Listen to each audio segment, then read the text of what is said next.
Salve, guerreiros da minha banda, esse vídeo que eu trago hoje para vocês. Isso não é somente uma carta aberta, isso é um apelo urgente, um chamado à consciência de classe, coletiva e social. Quero falar hoje sobre governadores problemáticos e acreditem, eu tenho propriedades para falar e não é somente lugar de fala. Eu sinto na pele, eu sinto na minha carne sobre esse problema. Tem coisas que não acontecem de uma hora para outra, elas vêm sendo construídas aos poucos, eleições após eleições, decisões após decisões. Quando a gente percebe, o problema ele já virou sistema. Eu falo isso como alguém que vem de um estado que isso acontece há décadas, que é o Rio de Janeiro. E não é sobre um nome específico. Nem muito menos sobre um partido específico.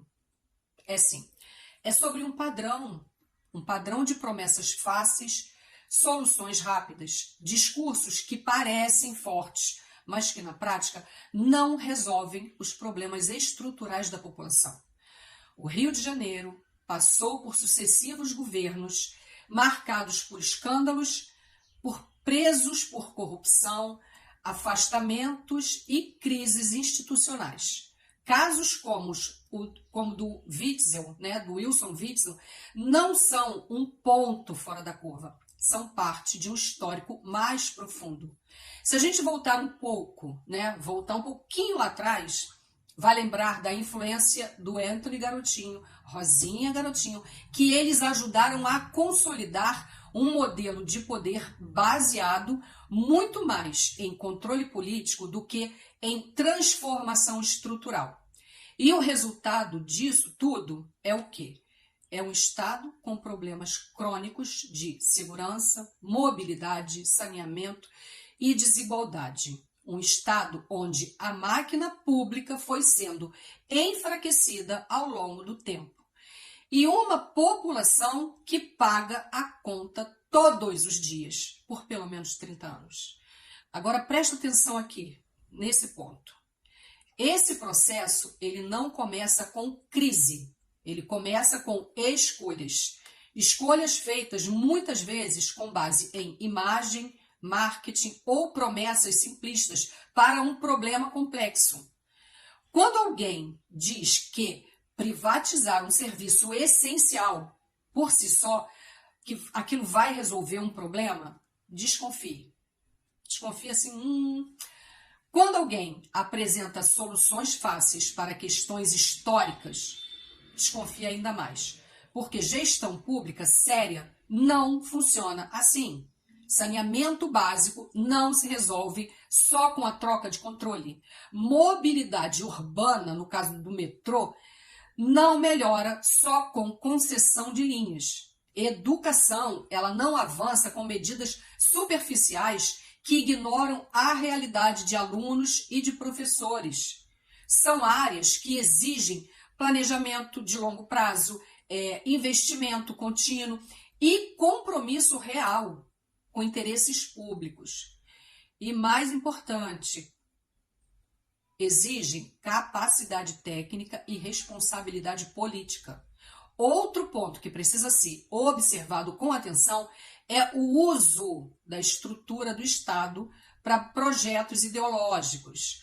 Quando políticas públicas começam a se confundir com interesses religiosos ou doutrinários, como em debate sobre militarização de escolas ou influência institucional em forças de segurança, o risco é grande, porque o Estado precisa servir a todos e não a um grupo específico.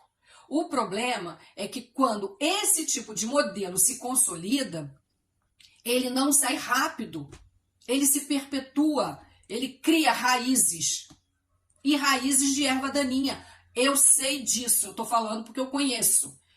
E desmontar isso depois leva anos, 30 anos no Rio de Janeiro. Às vezes, décadas, 3 décadas. O Rio de Janeiro é um exemplo.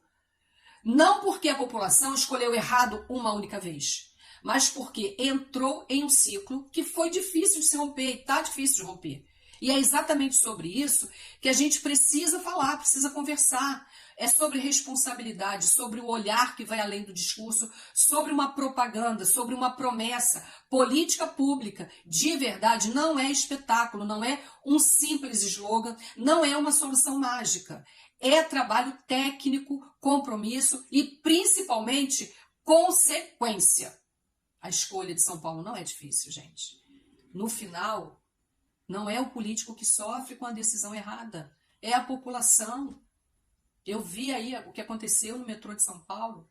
Quem pega transporte todos os dias é quem depende do hospital público, é quem precisa da sua água chegar em sua casa de maneira digna e uma conta que acompanhe aquele uso, saneamento, segurança, educação de qualidade. Por isso, mais do que discutir nome, né? O que precisa ser debatido são modelos. Que tipo de gestão está sendo proposta? Quais são os interesses, né, por trás das decisões que as pessoas tomam, os governadores? Quem que realmente se beneficia, até falei errado, com esse tipo de política? Essas são as perguntas que mudam o jogo. Porque quando a escolha é feita sem um olhar crítico, o preço vem depois. E acredite, ele sempre vem. E se você chegou aqui, escreva aí, política pública. Porque a escolha de São Paulo, do governo de São Paulo, não é uma escolha difícil. Vocês têm entre um carioca, que nunca nem foi síndico, e um professor universitário. Então pensem, vocês em São Paulo tiveram e têm o exemplo do Rio de Janeiro. Vocês não precisam cair neste ciclo. Vocês podem interromper o ciclo agora. Só deixa um like nesse vídeo, faça um comentário respeitoso e vamos seguir em frente, porque política séria se faz com pessoas sérias. Muito obrigada. Fiquem bem e aquele abraço.